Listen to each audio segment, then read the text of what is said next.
Today, we're talking about Facebook from a church communication standpoint. What is it good at? What is it not so good at? If this is your first time here, welcome. My name is John Mann, and this is Axio Social, where we talk about how to use online tools like social media to help you grow your church one visitor at a time. This is the first in what will be a series of videos where I'm going to break down each of the different communication channels available for your church. We'll talk about what they're good at, what they're not so good at. The reason that we're doing this is once you understand what each channel's good at, not so great at, you can really start to build a communication strategy that's right for your church. So let's get into it. Today, I'm breaking down Facebook, but for the most part, all the stuff that we're talking about today will apply equally to other social media platforms as well. Let's start with the pros. The first one for Facebook is potential virality. Now, what do I mean by that? Facebook has the potential for the content that you put out there to go viral. Now, likely that's not going to be the case for the content that we're publishing on our church Facebook page, but it is technically possible, and it is possible for people to see the content that you're putting out there on a much broader scale than almost any of the other communication channels that are available for your church, like your bulletin or your on-stage announcements, your apps, text messages, emails, that kind of stuff.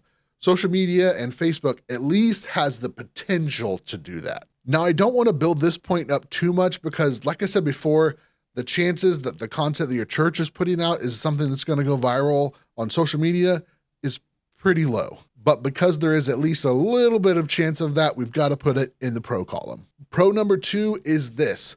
People are already on this platform. Now, again, this applies to social media in general.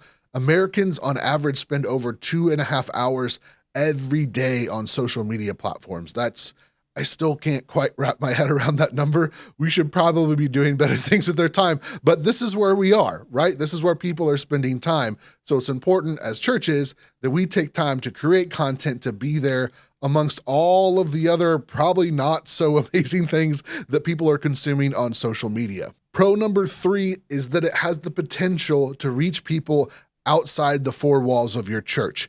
Social media is pretty unique in this way. You don't accidentally print bulletins and send it to people that haven't gone there. You're not going to accidentally send emails to a whole bunch of people that have yet to visit your church, but it is at least possible for the content that you're putting out on social media and on your Facebook page to get in front of the eyeballs of people that have not yet visited your church. I think this is the most important pro that we're going to talk about today, and it should really influence the way that we go about using Facebook and social media in general for our churches. So let's switch gears and talk about the cons. What are some of the downsides, or what is Facebook really not that good at as far as a communication channel? The first one is this, and it's lack of control over your audience.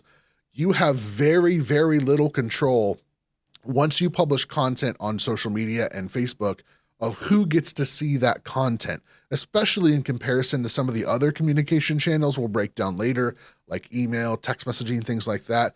On social media, you post it out there and you cannot tell it, I only want to show this to people that live in my city, or I only want to show this to people that are part of my men's ministry or people that are part of my youth ministry. That's not really how it works. It's based pretty much entirely off of who has already liked your page or followed your page. Outside of that, if people share content, it can kind of grow outside of people that have already followed you. But for the most part, it's people that have already liked and followed your page. Con number 2 is low organic reach. Now, what is organic reach? Organic reach is the number of people that see the content you put out on your Facebook page without you having to spend money to help promote it. Over time, organic reach has gotten lower and lower and lower. For example, if you've got 1,000 people that have liked or followed your Facebook page and you make a post on there, it's going to show it to maybe 100 of those 1,000 people. So you don't have a lot of confidence that a lot of the people that have already followed your page even are going to see the content that you put out there. This point alone means that we cannot use Facebook or should not be using Facebook for important announcements or communications that really needs to get deep into the audience of your church, because you can't force that. Not very many people are going to see it. So for example, if you were distributing, let's say, small group discussion questions, that's something that you want every single small group leader in your church to have. Facebook would be a really poor way to do that, because unless they specifically go to your Facebook page, they're likely not going to end up seeing that content that you're posting. I want to put a big asterisk right here, because some of you are watching this thinking, John, ads is the answer to all of this. You should just be spending money. Yes, you're right for the most part.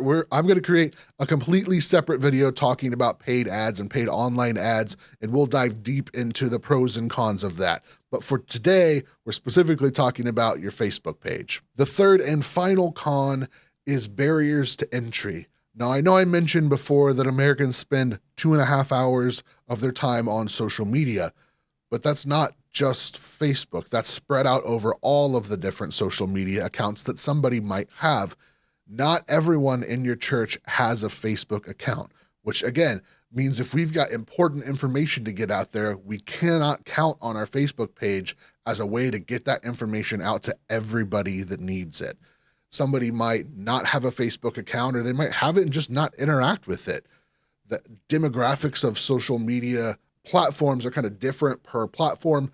Facebook's a little bit older, Instagram's a little bit younger than that, TikTok's even younger than that. You're going to find different demographics in different places, but you cannot guarantee that everybody in your church has a Facebook account. And even if they do, they might not have taken the time to like or follow your page yet. So how would I recommend that you use your Facebook account, specifically your Facebook page, when you're marketing your church as part of your church communication strategy? I would recommend that you dedicate your Facebook page to speaking to people that have not yet stepped foot inside your church. As we get deeper into this series, you'll see a lot of the other communication channels available to you do not have any chance of reaching outside of the four walls of your church, and Facebook at least has a little bit of a chance to reach people that have not yet visited your church. So you should be answering questions that new visitors have, because there are a very high likelihood that they're going to visit your Facebook page or your Instagram account, your social media accounts, before they decide to step foot inside your church. So answering real basic questions like, where are you located? What time is service? Over and over and over again is how I would recommend that you use your Facebook account. In addition to those basic questions, you should be using it to tell a little bit about who you are. What's important to your church? What makes your church different from the church that's a mile down the road? This is a really great opportunity to kind of dial in and get to tell a little bit of your story. Essentially, you're pitching, here's why you should come to my church. That's the type of content that I would recommend that you should be putting out on your church social pages, your Facebook page, Instagram, different things like that, over and over and over again. Now, I do want to take just a moment and talk about Facebook groups, because they are entirely different from Facebook pages. So Facebook pages is you putting content out there into the world for people that have already followed your page. Groups is different. Groups should be about your congregation, your community interacting with each other. So for our Facebook page, the focus is going to be external, but for our Facebook group, if your church has one, the focus should really be people interacting with each other. So you can make posts in your group encouraging church members to pray for each other, to interact with each other. It's less you sending information out there and more people interacting with each other. Now, like I mentioned before, I'm going to do a completely separate video on Facebook ads, so keep an eye out for that soon. But if you enjoyed this content and would like to see more of it, make sure and subscribe to this channel, hit that like button. It helps other churches see this content. We are all about helping you use online tools to grow your church one visitor at a time. Thanks for watching the video. See you next time.